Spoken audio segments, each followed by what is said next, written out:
भारती।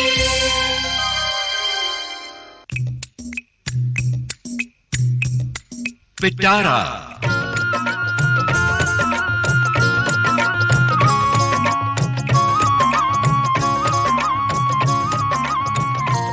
पिटारा में आज सेहतनामा।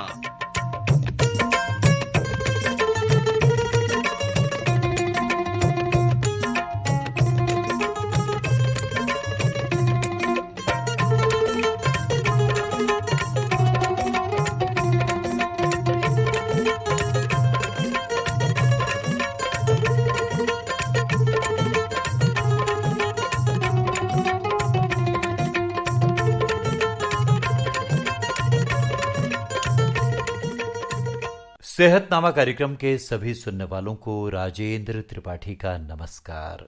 दोस्तों, आज के इस कार्यक्रम में हम चर्चा करेंगे सुप्रसिद्ध नेत्र रोग विशेषज्ञ डॉक्टर बीसी चिंचालकर साहब के साथ। डॉक्टर साहब, विविध भारती के स्टूडियो में आपका बहुत बहुत स्वागत है। धन्यवाद, आपने मुझे बुलाया, इसके लिए मैं आपका आभारी हूँ। तो हमारे सुनने वालों को आज का जो चर्चा का विषय है वो बता देते हैं। तो दोस्तों, आज के सेहतनामा कार्यक्रम में हमारी चर्चा का विषय रहेगा ग्लूकोमा। डॉक्टर साहब, ये एक ऐसा नाम है जो अंग्रेजी में लिया जाता है। ये दरअसल ग्लूकोमा होता क्या है? ग्रामीण अंचल में भी कई नामों से इसको अभिव्यक्ति दी जाती है, एक्सप्रेशन इसका दिया जाता है। तो तमाम भाषाओं में इसके अलग अलग नामों से प्रचलन माना जाता है। तो दरअसल हम आपसे सबसे पहले जानना चाहेंगे, ये ग्लूकोमा होता क्या है? देखिए, ग्लूकोमा ये एक ऐसी आँख की बीमारी है कि जिसमें आँख का प्रेशर, जिसको आँख का दाब बोलते हैं, वो बढ़ता है। और वो बढ़ने की वजह से आँख के अंदर की जो नस रहती है, जो मस्तिष्क तक आँख से मैसेजेस देती है, उसके ऊपर दबाव आने से वो सूखती है और धीरे धीरे रोशनी कम हो जाती है। अच्छा, अब ये ग्लूकोमा, ये तो अंग्रेजी शब्द हुआ। हिंदी में इसे काला पानी कह के बुलाते हैं, या भोजपुरी में समलबाई करके बुलाते हैं। मराठी में हम देखें उसको काच बिंदु बोलते हैं। गुजराती में हम बोले तो उसको झामर बोलते हैं। अरे वाह! तो ये सभी का मतलब एक ही है, ग्लूकोमा। तो कई मरीज आपके पास जब आते हैं और पहली नज़र में कहते हैं, तो उसका जो ग्लूकोमा से तात्पर्य होता है वो तो बोल नहीं पाता होगा, तो शिकायत लेके आते होंगे। बराबर। तो आप कैसे समझते हैं कि इसे ग्लूकोमा हुआ है? देखिए, ग्लूकोमा इसीलिए खतरनाक माना जाता है कि ग्लूकोमा के सिम्टम्स बहुत बहुत देरी से आते हैं। अच्छा। बेसिकली उसमें दो टाइप का ग्लूकोमा होता है, एक प्राइमरी ग्लूकोमा और एक सेकेंडरी ग्लूकोमा। तो प्राइमरी ग्लूकोमा में दो टाइप होते हैं, एक उसको बोलते हैं ओपन एंगल ग्लूकोमा और क्लोज्ड एंगल ग्लूकोमा।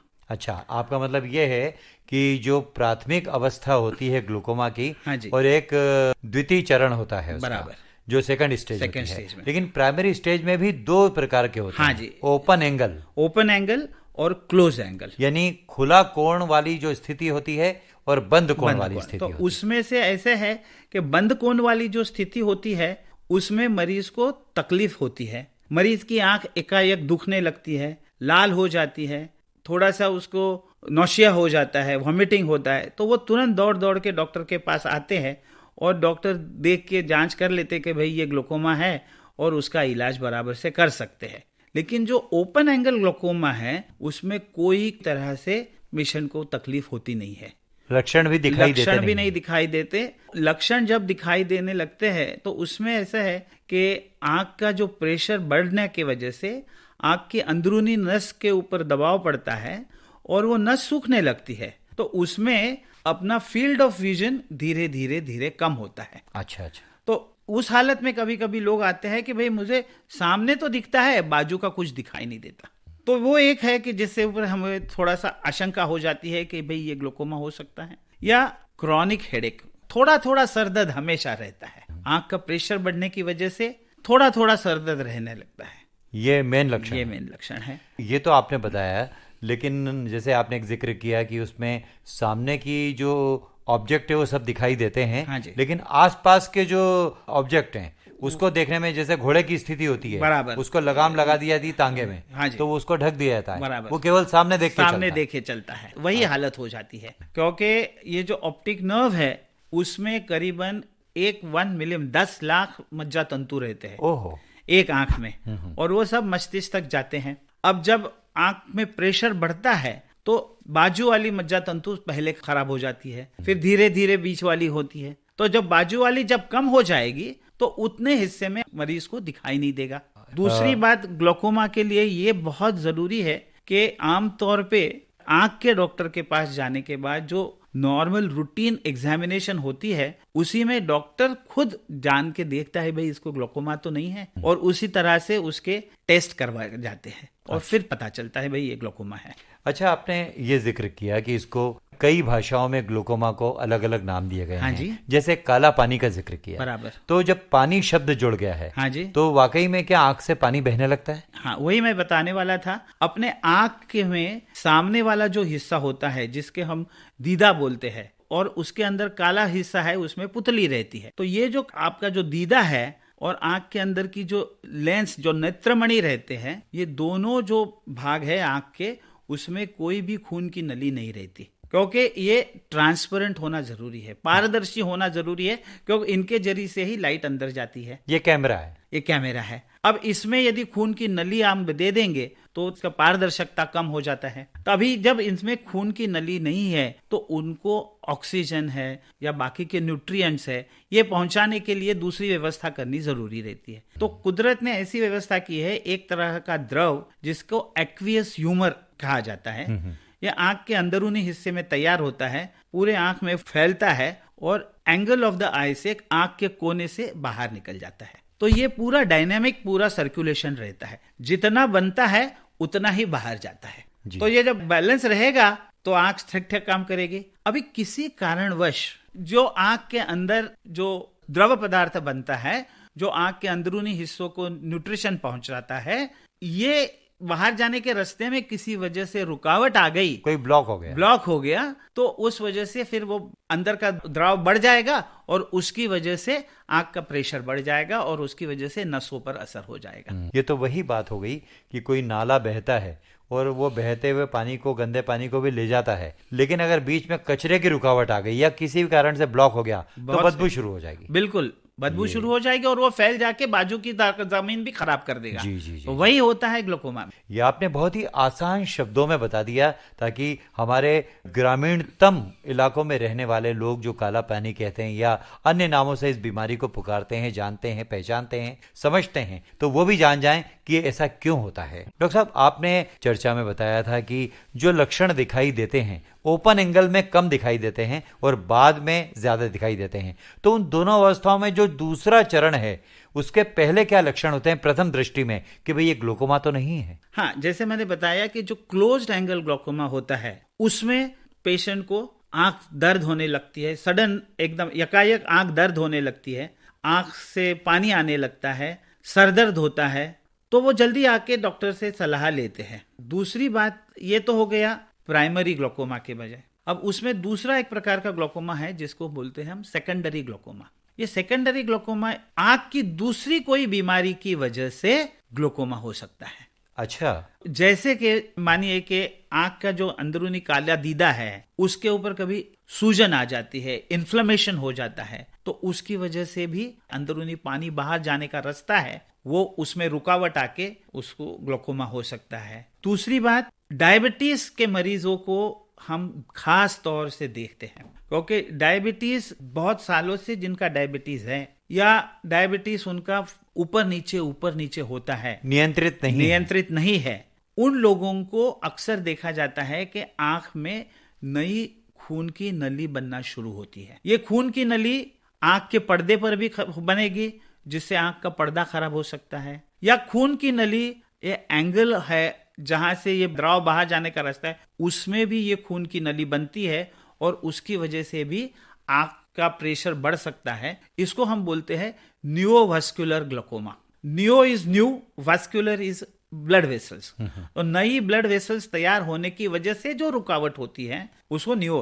तो ये डायबिटीज के मरीजों के लिए बहुत जरूरी होता है कि भाई ये डायबिटीज का आंख पर क्या असर पड़ रहा है। एक तो ग्लोकोमा हो सकता है या रेटिना खराब हो सकता है। तो इसीलिए हर डायबिटीज के मरीज को हम सलाह देते हैं कि साल में एक बार कम से कम आप आंख के डॉक्टर से आंख की जांच करवा लेते रहिए। तो ऐसी कोई उसमें बीमारी आने की संभावना है तो उसका तुरंत इलाज करके आगे के जो कॉम्प्लिकेशंस होते हैं उसको हम बचा सकते हैं। ये आपने ऐसी बात बताई जहां तमाम रोगी जो मधुमेह के शिकार हैं वो बिल्कुल असावधान हैं। कईयों को तो मालूम भी नहीं कि डायबिटीज हमें हो चुका है, लेकिन वो इसी प्रक्रिया में जीते हैं और कुछ भी निदान उनको मालूम नहीं पड़ता है। जब चिकित्सा के पास अचानक जाते हैं तब आंखें ही नहीं बल्कि आंतरिक जो अंग है तमाम उन पर भी विपरीत और प्रतिकूल असर हो चुका होता है। बिल्कुल। तो अब हम ये जानना चाहेंगे आपसे कि किन किन लोगों में ये ग्लूकोमा पाया जाता है। ग्लूकोमा ये जो बीमारी है ये आम तौर पे 40-45 साल के ऊपर के लोगों में ज्यादा दिखती है, अधिकतर दिखती है। दूसरी बात यह है कि जो कृष्णवर्णीय लोग होते हैं और जो ईस्ट एशियन मतलब चाइनीज, कोरियंस कि जिनकी आंखें छोटी छोटी होती है, मंगोलियंस और फिर अफ्रीकन जो कृष्णवर्णीय जैसे भारतीय हो गए, इनमें ग्लूकोमा का प्रादुर्भाव ज्यादा है। गौरवर्णीय लोगों में ग्लूकोमा के केसेस उस हिसाब से थोड़े कम रहते हैं। कारण क्या होता है उसका? उनका आंखों का जो अंदर का स्ट्रक्चर है उसके ऊपर है। ओह। हाँ, जो गौरवर्णीय लोग होते हैं उनमें कोई पिगमेंट नहीं होती है। कृष्णवर्णीय लोगों में पिगमेंट होने की वजह से ये पिगमेंट भी वो एंगल में बैठ जाती है, उससे भी ग्लूकोमा हो सकता है। और जो ईस्ट एशियन मंगोलियन है या ईस्ट एशियन चाइनीज वगैरह, उनका आंख छोटा होने की वजह से उसका एंगल छोटा होता है। क्या बात है। उस वजह से उनको ज्यादा संभावना रहती है ग्लूकोमा होने की। वैसे अगर हम भारत की ही बात करें, हाँ जी, तो आपके पास जो मरीज आते हैं, हाँ जी, जो आंकड़े आप मैगजीन्स में देखते हैं या आपके जो इंस्टीट्यूशंस होते हैं वो बताते हैं, तो भारत में ग्लूकोमा के रोगियों की क्या स्थिति है? देखिए, ग्लूकोमा ये ऐसी बीमारी है कि WHO का जो सर्वे हुआ है उसमें देखा गया है कि number 2 cause of vision loss is because of glaucoma. Number 1 cause is cataract, मोतियाबिंद। ये सबसे बड़ा कारण है कि जिससे रोशनी खत्म होती है। लेकिन एक बात अच्छी है कि मोतियाबिंद का इलाज है। मोतियाबिंद का ऑपरेशन होने के बाद मरीज की रोशनी पूरी तरह से वापस आती है। लेकिन ग्लूकोमा में ये नहीं हो सकता। ग्लूकोमा में क्या होता है, जो रोशनी गई वो गई। अब आगे जब इसका निदान हो जाता है तो हम मरीज को यही बताते हैं, भाई जो हो गया वो उसको हम कुछ नहीं कर सकते, लेकिन अभी हमें ये सावधानी बरतनी है कि इससे आगे और खराब ना होए। जो है नजर उसको बचा के रखना अपने हाथ में है। आपने एक शब्द इस्तेमाल किया कि निदान जब हो जाता है। हाँ जी। यानी इसको आप अंग्रेजी में जो एक चिकित्सकीय भाषा है, हाँ डायग्नोस कहते हैं। बराबर। डायग्नोसिस के लिए लोग परीक्षण करवाते हैं। हाँ जी। तो निदान ये ग्लूकोमा का कैसे होता है? हाँ जी, तो ग्लूकोमा का निदान करने के लिए 4-5 चीजें देखी जाती है। एक तो आपकी नजर कैसी है, जिसको हम बोलते हैं विजुअल एक्यूटी। दूसरा, हम आंख का दाब मापते हैं। वो आंख का दाब मापने के लिए 2-3 प्रकार के इंस्ट्रूमेंट्स होते हैं। आज स्पेशलिस्ट के पास होते हैं, आंखों के तज्ञों के पास, उससे वो जांचा जाता है। तीसरी बात है कि आंख में दवाई डाल के आंख का दीदा बढ़ा करके आंख का अंदरूनी हिस्सा तपास किया जाता है। तो आंख का अंदरूनी हिस्सा जब हम तपास करते हैं तो आंख की जो नर्व है, जिसको ऑप्टिक नर्व बोलते हैं, वो ग्लूकोमा का ऑप्टिक नर्व पर असर होता है। वो देखते ही पता चलता है भाई इसमें ग्लूकोमा होने की संभावना है। और यदि ऐसे लगा अपने को कि भाई ये ऑप्टिक नर्व में डैमेज है तो हम आगे की टेस्ट करते हैं। जैसे मैंने पहले जिक्र किया था कि इसमें फील्ड ऑफ विजन कम होते जाती है। तो ये फील्ड ऑफ विजन पेशेंट की कैसी है ये देखने के लिए एक टेस्ट होती है जिसको बोलते हैं पेरीमेट्री। तो ये पेरीमेट्री आसान सा एकदम टेस्ट है। उसमें पेशेंट को एक मशीन पे बिठाया जाता है और बाजू में लाइट चमकती रहती है। जब लाइट दिखती है तो उसको खाली बटन दबा के देखना, तो उससे पता चलता है कि पेरिफेरल विजन कितनी कम हो गई है। तो एक पेरीमेट्री हो गई। और आजकल 2-3 नए और उसमें आगे है जिसको बोलते हैं HRT, हाइडेलबर्ग रेटिनल टोमोग्राम जी। तो इसमें अब हमें पता चलता है ऑप्टिक नर्व पर कितना डैमेज है, आंख का जो पर्दा है उसमें कितना थिननेस आ गया है। ये तो एडवांस टेस्ट है, ये सब आंख के डॉक्टर के पास ही की जाती है। यहाँ पर जो हमारे सुनने वाले हैं वो बहुत कुछ आपसे भी कहना चाहते हैं, लेकिन माध्यम बनता है विविध भारती का प्रोग्राम सेहतनामा। आज के कार्यक्रम का जो विषय है वो है ग्लूकोमा। और दोस्तों, हमारी चर्चा हो रही है सुप्रसिद्ध नेत्र रोग विशेषज्ञ डॉक्टर BC चिंचालकर जी से। डॉक्टर साहब, गाने के पहले जो हमारी निदान वाली बात जारी थी उसको आप थोड़ा सा विस्तार देते हुए बताइए कि ये इसके उपचार के बारे में क्या किया जाता है। एक बार निदान हो गया कि भाई इस मरीज को ग्लूकोमा या काला पानी का बीमारी है, तो उसके लिए सबसे पहले हम आंख में डालने की दवाई शुरू करते हैं, आई ड्रॉप्स। आमतौर पे 90% लोगों को आई ड्रॉप से कंट्रोल में हो जाता है। आपका कहने का मतलब ये है कि जो नियंत्रण हो जाता है वो 90% लोगों को हो जाता है। अब उसमें 3-4 प्रकार के आई ड्रॉप्स आते हैं। शुरू में एक प्रकार का आई ड्रॉप दिया जाता है, उसका कैसा असर है देख के फिर उसमें जरूरत पड़ने से दूसरी दवाई मिलाई जाती है, 2 या 3 टाइप। अभी जब 3 टाइप की दवाई देने के बावजूद भी यदि आंख का मरीज का पेशेंट का प्रेशर कंट्रोल में नहीं हो रहा है या उसकी फील्ड ऑफ विजन कम होते जा रही है, ग्लूकोमा का प्रोग्रेशन देखने के लिए वो बराबर है कि बढ़ रहा है देखने के लिए प्रेशर देखा जाता है और फील्ड ऑफ विजन देखी जाती है। तो यदि प्रेशर कंट्रोल में नहीं आता है या फील्ड ऑफ विजन कम होते जा रही है तो उस हालत में फिर हम मरीज को ऑपरेशन करने की सलाह देते हैं। अच्छा। या फिर ऐसे लोगों को कि जो अपनी बीमारी के बारे में बहुत लापरवाह है, वो कभी दवाई डालते हैं, कभी नहीं डालते हैं, कभी भूल जाते हैं। 15 दिन दवा डालेंगे फिर बोले भूल गए, दवा खत्म हो गई। तो इससे ज्यादा खतरा होने का संभव रहता है। इसलिए हम बोलते हैं उनसे कि भाई आप ऑपरेशन करा लीजिए, तो ऑपरेशन करने के बाद में आंख का जो प्रेशर है वो कंट्रोल में रहेगा। डॉक्टर साहब, जैसे कि आपने जिक्र किया कि लोग अनियमित हो जाते हैं, इरेगुलर हो जाते हैं, हाँ जी, या लापरवाह हो जाते हैं, तो आप जो आई ड्रॉप्स उनको प्रोवाइड करते हैं, प्रिस्क्राइब करते हैं, तो वो कितने कितने दिनों की मात्रा के लिए होता है? हफ्ते भर के लिए, 15 दिन के लिए, या महीने भर के लिए? ग्लूकोमा की जो दवाइयां हैं, ये दवाइयां जिंदगी भर तक आपको डालनी है। अच्छा। जैसे किसी को डायबिटीज हो जाती है, किसी को ब्लड प्रेशर हो जाता है, गोलियां जिंदगी भर लेनी, वो जिंदगी भर लेना पड़ता है। उसी तरह से ग्लूकोमा की भी दवाइयां आपको हमेशा के लिए लेना पड़ता है। लेकिन वो अवधि में अगर वो अनियंत्रित नहीं रहता है या फिर लोग लापरवाह हो जाते हैं तो आप सलाह देते हैं शस्त्रक्रिया करने। जी, ये आपने बहुत ही अच्छी बात बताई। लेकिन ऐसा है कि वेस्टर्न कंट्रीज में, यूरोप हुआ, अमेरिका हुआ, यहाँ 90 से 95% लोगों को दवाई से ही कंट्रोल किया जाता है। अच्छा। क्योंकि लोग समझदार है, अपनी बीमारी के बारे में समझते हैं और दवाई बराबर से डालते हैं। हमारे देश में लेकिन उतनी सावधानी नहीं लगते। अच्छा, क्यों? कि ऐसा नहीं कि भाई लोग उच्च शिक्षित है तो करेंगे, अशिक्षित है तो नहीं करेंगे, ऐसी भी बात नहीं है। हमने काफी ऐसे अशिक्षित भी पेशेंट देखे हैं जो बराबर रेगुलरली दवाई डालते हैं, नियमित रूप से डालते हैं।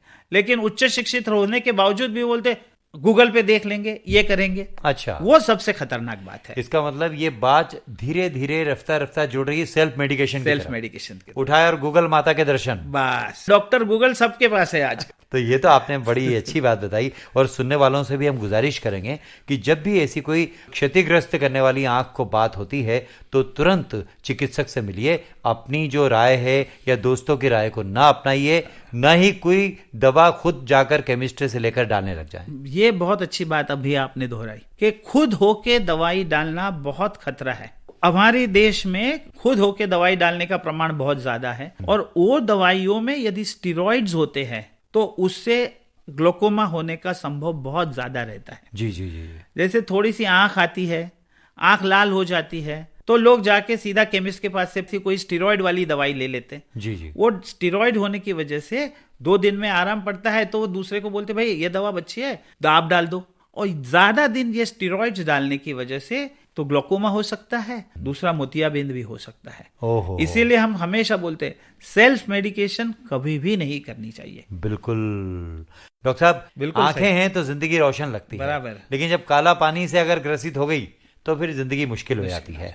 और ये मुश्किलों से बचने के लिए आपने सलाह दी थी कि भाई हम सलाह देते हैं उन लोगों को जो आई ड्रॉप के जरिए, दवाओं के जरिए ठीक नहीं हो पाते, अपने आप को नियंत्रित नहीं कर पाते, तो शल्य चिकित्सा की जरूरत होती है। तो क्या सभी को शल्य चिकित्सा की जरूरत पड़ती है? जी नहीं, किन किन लोगों को पड़ती है? सभी को शल्य चिकित्सा की जरूरत नहीं होती है। जैसे बताया कि जिनको दवाई से असर नहीं आ रहा है उनको शल्य चिकित्सा की जाती है। दूसरी, जो लापरवाह रहते हैं उनको की जाती है। और तीसरी एक बात है कि एक प्रकार का ग्लोकोमा होता है जिसको बोलते हैं कंजेनाइटल ग्लोकोमा। अच्छा, वो क्या है? वो बच्चा जब पैदा होता है तभी उसको ग्लोकोमा होता है, जन्मजात ग्लोकोमा रहता है। तो ये जो जन्मजात ग्लोकोमा है उसके ऊपर दवाई का कोई असर नहीं होता। अच्छा, ये बच्चे में अचानक कैसे पहचानते हैं? माँ पहचानती है या चिकित्सक? हाँ जी, उसमें ऐसा है ना कि माँ पहले देखती है कि बच्चे की आंख बड़ी होने लगती है। ओहो। आंख का प्रेशर बढ़ने की वजह से आंख बड़ी बड़ी होती है, तो उसको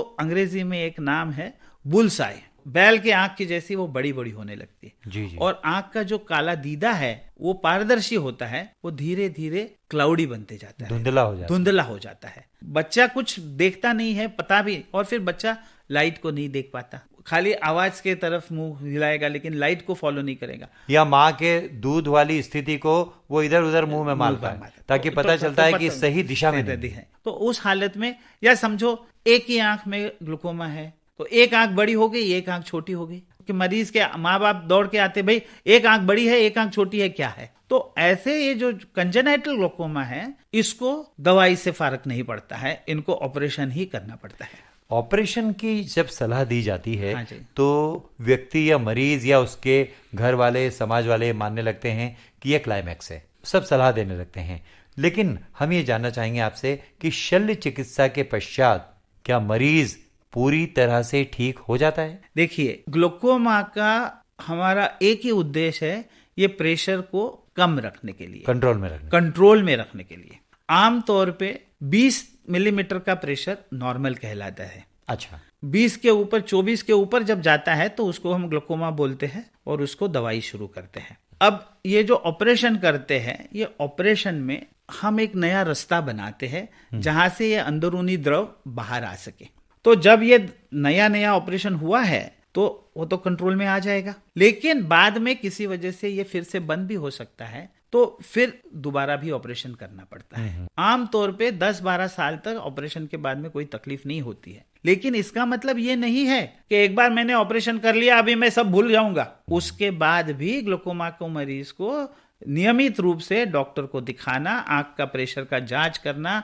आंख का फील्ड विजन का जांच करना बहुत जरूरी रहता है। देखिए, कोई कामकाजी व्यक्ति है, वर्किंग है, और वो 50 के या 45 के आसपास है और ग्लूकोमा का मरीज बन चुका है और शल्य क्रिया उसकी हो चुकी है, तो शल्य क्रिया में उसको कितना समय लगता है वापस अपने काम तक जाने के लिए? ये शल्य क्रिया जो है ये आमतौर पे लोकल एनेस्थीसिया में होती है। 2 या 3 घंटे में मरीज को घर भेजा देता है। लाइक कैटरेक्ट 2-3 घंटे में घर भेजा जाता है। बाद में 5-6 दिन तक यदि पेशेंट आराम करता है तो वो काफी है।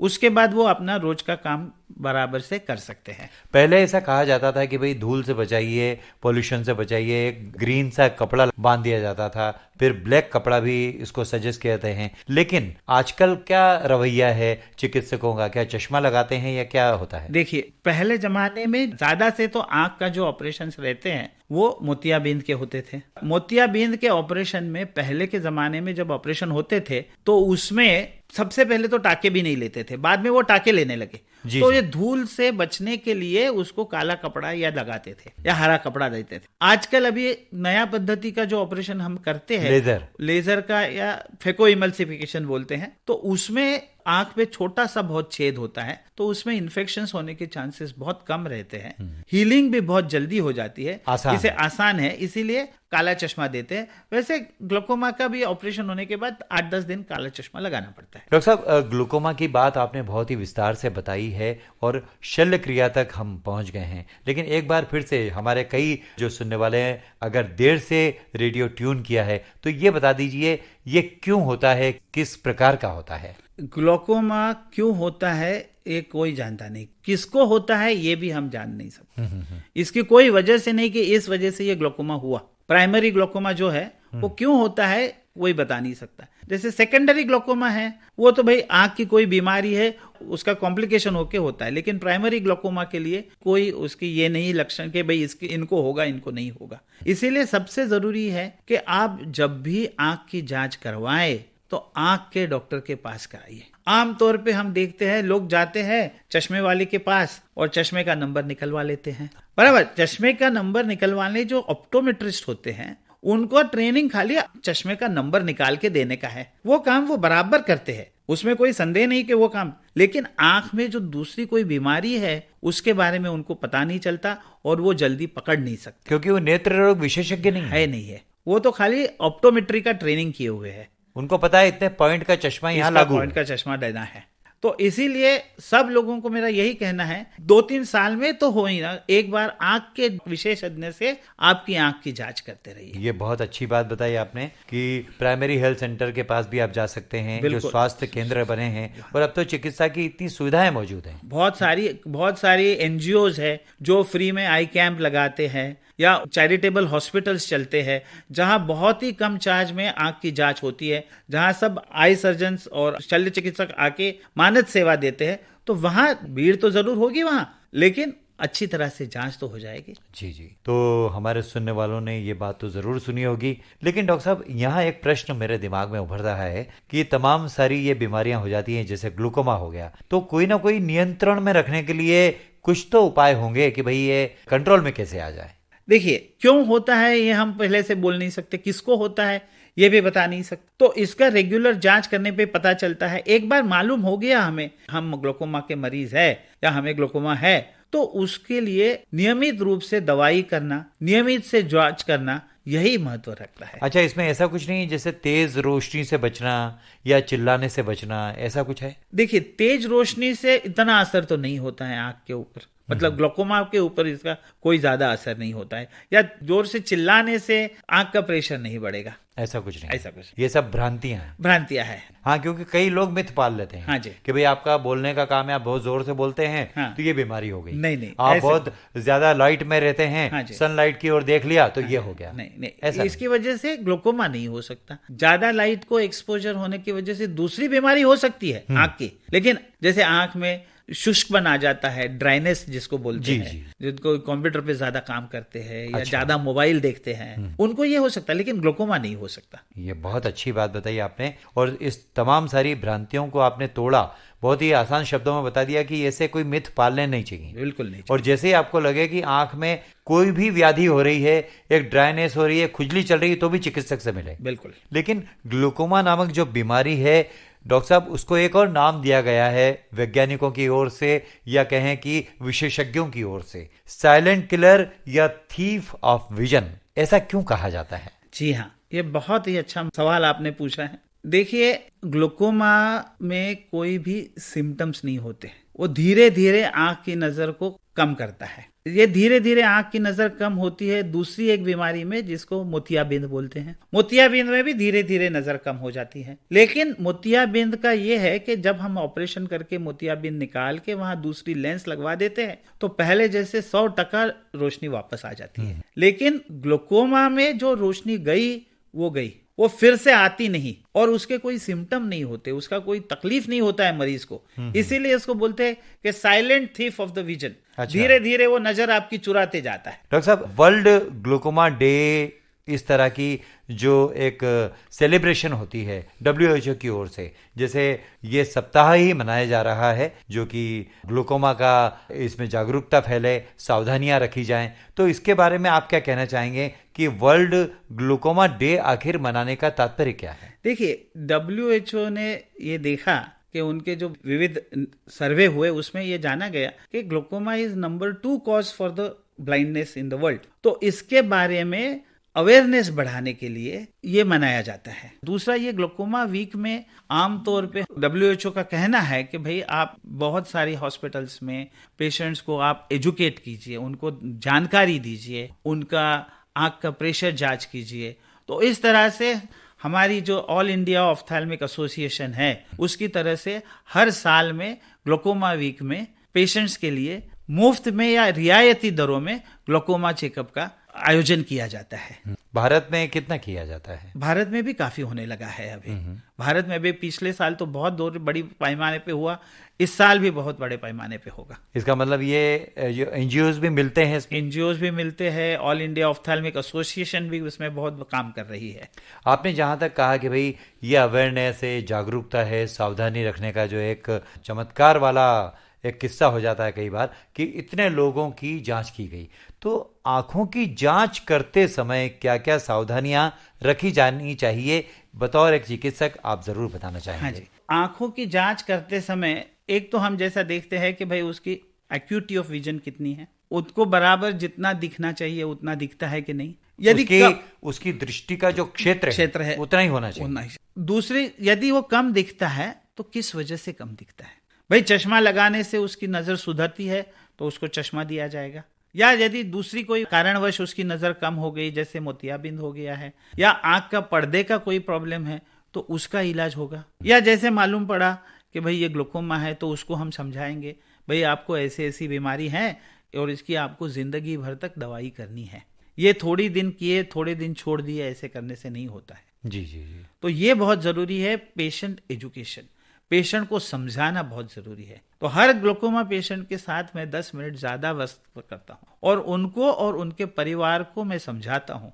मैं तो इतने सिंपल शब्दों में उनको बोलता हूँ कि भाई एक बार आप खाना खाने का भूल जाएंगे तो चलेगा, लेकिन आंख में दवा डालना मत भूलना, 2 टाइम ही डालना है। बहुत अच्छी बात है। अच्छा डॉक्टर साहब, कई बार चोट लग जाती है, एक्सीडेंट हो जाते हैं और थोड़ा सा असर अगर मॉडरेटली आंखों पर डायरेक्ट होता है, हाँ तो क्या वो भी इस बीमारी का कारण बन सकता है? वो कैसे है ना कि यदि आंख में कोई चोट लग जाए तो आंख के अंदरूनी हिस्से में सूजन आती है, या कभी कभी आंख के अंदरूनी हिस्से में खून जमा हो जाता है। तो ये खून जमा होने की वजह से कुछ टाइम के लिए, कुछ दिनों के लिए आंख का प्रेशर बढ़ सकता है। तो यदि ये ऐसा प्रेशर बढ़ने की हमें आशंका लगती है तो तुरंत हम दवाई देके ये प्रेशर को कम करते हैं, और ये जो अंदर का जो खून होता है वो 10-15 दिन में खुद ब खुद कम हो जाता है। लेकिन तब तक पेशेंट को, मरीज को डॉक्टर की निगाहों के नीचे रखना जरूरी रहता है। इसीलिए कोई भी आंख में चोट आई तो भी आंख के डॉक्टर को दिखाना बहुत अंडर ऑब्जर्वेशन। जी। तो डॉक्टर साहब, अब देखिए वक्त हो चला है, चलते चलते हम आपसे गुजारिश करेंगे कोई संदेशात्मक बात कि क्या क्या वो सावधानियां रखनी चाहिए जो इस रोग से हमें बहुत दूर रखे। देखिए, इस बारे में मैं आपसे एक बताऊं, आंखें हैं अनमोल और उसका हिफाजत रखना अपना फर्ज है, ताकि पूरी जिंदगी हमें अच्छी रोशनी रहे, अच्छी नजर रहे। तो इसके लिए 2-3 चीज है कि जब भी बच्चा कोई कंप्लेंट करे कि भाई मुझे कम दिखता है, तो उसकी लापरवाही ना करे, तुरंत उसको तपास करवा लीजिए। जब पहली में जाता है बच्चा तो उसकी आंख की चेक करवा लीजिए। दूसरी बात कि आंख में यदि धूल मिट्टी जाता है तो तुरंत आंख सादे पानी से साफ धो लीजिए, बराबर। तीसरी, आंख में कोई भी चोट पहुंचती है, कोई भी लगता है, तो तुरंत आंख के डॉक्टर से दवा कीजिए। चौथी बात यह है कि सेल्फ मेडिकेशन अवॉइड कीजिए। बहुत खुद बहुत खो के दवाई मत, डॉक्टर गूगल सब कुछ नहीं बता सकता। भाई देखिए, आपने बहुत ही अच्छी सावधानी वाली बातें कही। न केवल ग्लूकोमा बल्कि संपूर्ण आंख की सुरक्षा का ध्यान सभी को रखना है, क्योंकि जिंदगी में आंखें हैं और निगाहें हैं, दृष्टि है तो जिंदगी है, रोशन है। बिल्कुल। और अब आपसे विदा लेने का समय आ गया है। आपने ग्लूकोमा विषय पर बहुत ही कठिनतम जो समस्याएं हैं उनका बहुत ही आसान शब्दों में समाधान बताया। इसके लिए विविध भारती की ओर से और सुनने वालों की ओर से आपका तहे दिल से शुक्रिया। आपका भी मैं शुक्रिया अदा करता हूँ, विविध भारती का शुक्रिया अदा करता हूँ कि मुझे मौका दिया कि मैं अपने भारत की सभी जनता की तरफ कुछ बता सकूं। और ये मुझे इससे ज्यादा खुशी है कि विविध भारती एक ऐसा चैनल है कि भारत के कोने कोने में पहुंचा है। जी, धन्यवाद। तो दोस्तों, ये थी मुलाकात सुप्रसिद्ध नेत्र रोग विशेषज्ञ डॉक्टर BC चिंचालकर जी से, और आज की चर्चा का विषय था ग्लूकोमा। आज के हमारे तकनीकी सहयोगी थे सुधांशु कुमार और कार्यक्रम के प्रस्तुतकर्ता रामकरण मीणा। अब दीजिए आज के सेहतनामा कार्यक्रम से अपने दोस्त राजेंद्र त्रिपाठी को भी इजाजत। नमस्कार।